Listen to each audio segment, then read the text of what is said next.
Assalaamu calaykum. Baryihii ugu dambeeyay dagaalka Ukraine. Cunaqabataynta Ruushka la saaray ma aha mid fudud, waana mid hawsheeda wadata dhibaatana ku noqonaysa waddanka Ruushka. Haddaba, muxuu kaga jawaabay Ruushku? Ruushka waxaa la saaray cunaqabatayn aan nooceeda hore loo arag, ama la dhihi karaba waa tii ugu weyneed ee dal la saaro.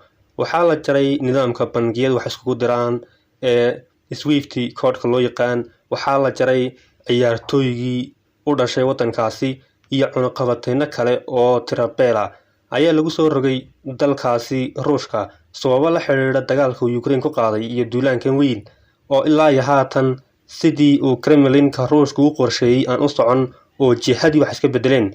Maxaa yeelay dagaalku waa ballaadhay wuxuuna galay muddo toddobaadyo ah. Dhinaca kalena dagaalka Ukraine iyo Ruushka ayaa waaqaca ka rogay ama markaasi soo bandhigay nidaamka cunsuriyadeed iyo sidoo kale faquuqa bulshooyinka kala duwan ee dunida sida ka dhacday goobaha tareenada dadku ka raacaan ee dalka Ukraine markii dad arday iyo sidoo kale ajaanib ku nooleed waddanka Ukraine ay ka qaxayeen in ay la kulmeen faquuq ku saabsan midabta kor oo ahayd waxyaabihii ugu fajaca badnaa ee waaqaca ka rogay nidaamka reer galbeedka. sidoo kale waxaa jirta su'aal ay tahay inuu qof walba isweydiiyo maxaa yeelay dalka Ruushku ma aha markii ugu horeysay ee uu ku duulo dal, balse waxaa jira in uu kumanaan carruur ku xasuuqay dalka Suuriya si uu u taageero dowladda halkaas ka jirta. Haddaba dhibaatooyinka halkaasi uu ka geystay maxaa cunaqabataynadii markaasi loo saari waayay, ama Mareykanka markii uu ku duulayay Ciraaq, Afghanistan maxaa cunaqabatayn loo saari waayay? Aawe sharciga markaasi imika qabanaya Ruushka ee aan horey u qaban dalkaasi Mareykanka. Dabcan waxaan ku ogeyn in Ruushka uusan inta badan duulaankiisa uu kaga duulaan badan yahay Mareykanka wadamada. Dabcan wadamada uu ku duulay Mareykanku lama soo koobi karo isaga oo ujeedooyin yaryar dunida u dhoodhoobaya oo tusinaya weji kale si uu duulaanka u abaabulo. balse Ruushka markii uu duulaanka ku qaaday dalka Ukraine oo xataa aan xubin ka ahayn NATO ama aan xubinba ka ahayn xataa midowga Yurub in ay ugu xanayaan waa Kristan sidoo kalena waa dad cadaana waa dad indho buluuga leh. Dabcan sida laga soo xiganayo madax iyo maamul sarsare oo ka tirsan reer galbeedka gaar ahaan Yurubta iyo sidoo kale xataa saxafiyiin u dhashay reer galbeed oo markaasi sheegaya inaysan dadka Ciraaq iyo sidoo kale Afghanistan aan la mid ahayn dadka reer Ukraine. waxay leeyihiin dadkan uma qalmaan in lagu dagaalamo oo la barakiciyo. dabcan waa sida ay leeyihiin, laakiin dabcan dadkaasi masiibo ayaa ku habsatay. duulaanka Ruushkuna wuxuu noqday bambooyin in dalka dhan ee Ukraine ba dab iyo holac la suro. waxaan ognahay caasimada dalkaas ee Kiev iyo sidoo kale caasimada labaad ee Kharkiv in ay ka socdaan duqeymo aan hore loo arag, bambooyin qaraxyo dhulka la simaya magaalooyin dhan. waxyaabo xataa ay suurtagal tahay sida ay baareen qowro in xataa suurtagal ay tahay in bam atomiga la adeegsaday si loo baaro bal shucaaca waxyaabaha lagu yaqaano shucaaca ka dhasha nuklearka iyo wax noocaasa in ay baareen oo ay leeyihiin waxaa la helay dad shucaac calaamadaha bamka atomigaas uu ka muuqdo. dabcan tan iyo markii uu bilaabmay duulaanka Ruushka si weyn ayaa loo cambaareeyay dalkaas.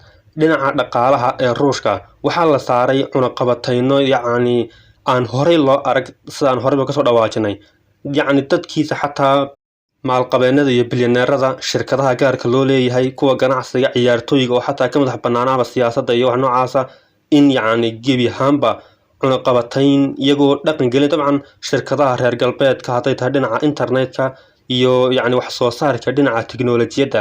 waxaan ognahay in tiknoolajiyadda 74aad ee dunida uu kaga jiro waddanka Ruushku, laakiin awoodda militariga dhinaca militariga tiknoolajiyadda marka la eego uu yahay kaalinta koobaad oo Mareykanka kaga horeeya dhinaca tiknoolajiyadda ciidanka. iyadoo ay sidaa tahay ma jiraan shirkado tartama oo sida reer galbeedka oo kale ah sida Apple, Google wax noocaas oo kale ah oo Ruushka ka jira. maadaama hanti wadaag uu ahaa midowgii Soviet maysan suurtagal ahayn in shirkado noocaasi ay suuqa soo galaan oo ay tartamaan. waxayna taasi sababtay in tiknoolajiyadda iskugu ururto dhinaca militariga, waana ta keentay inuu kaalinta koowaad ka galo Ruushku dhinaca tiknoolajiyadda militariga, laakiin dal ahaan uu kaga jiro kaalinta 74aad ee adduunka.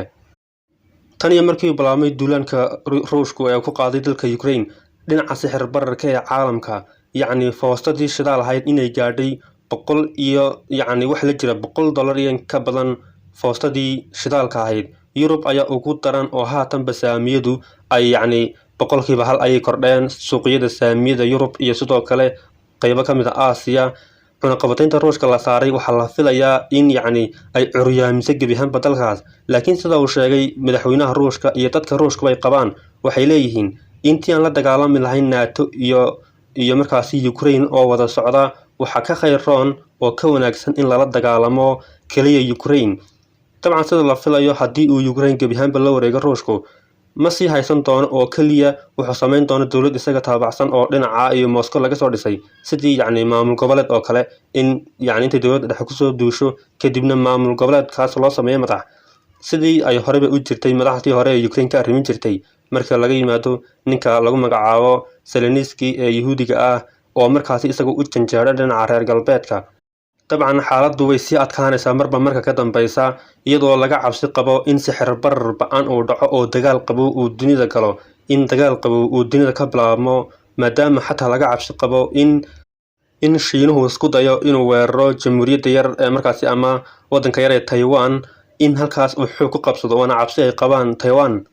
laakiin marka loo fiiriyo dhinaca diblomaasiyadda gaar ahaan siyaasadda istaraatiijiga ah uma muuqato inuu weerari doono waayo ganacsiga uu leeyahay dalkaasi Shiinaha ee dunida ku kala firirsan ayaa khatar geli kara waxaana dhici karta in sidan xayiraadda loogu soo rogay dalkaasi Ruushka. dabcan reer galbeedku si toos ah ulama dagaalamayaan haatan Ruushka laakiin waa dagaal lagu tilmaamo dagaal dhinaca dhaqaalaha ah sidii kasoo socotayba dunida tan iyo dagaalka qabowba kadib in ay dunida ku jirtay dagaal qabow oo markaasi ah dhinaca iyo ganacsiga in xayiraado la saaro in dhaqaale la kala xayiro in cunaqabataynada noocaas oo kale ah.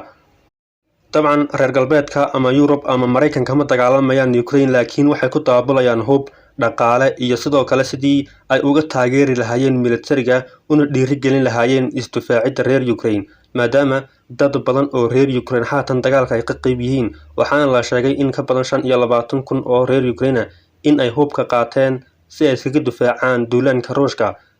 waan eegi doonaa bal xaaladan halka ay ku dambeyn doonto iyada oo dunida cabsi weyn ay ka jirto oo la xiriirta dhinaca hubka nukleerka ee Ruushku soo saaray heeganka la geliyay iyo waxay reer galbeedku ka jawaabi doonaan iyadoo u muuqata in dagaal haddii ay la galaan ay xaaladdu sii qaraaran karto laakiin ay u muuqato in dhinaca dhaqaalaha si weyn loogu loolamayo oo uu jiro loolan aad u ballaaran oo Ruushka la doonayo in lagu curyaamiyo. dabcan sida socota ee aan aragno waan eegi doonaa wixii wararka ka soo kordha iyo xaaladdu halka ku dambeyn doonto.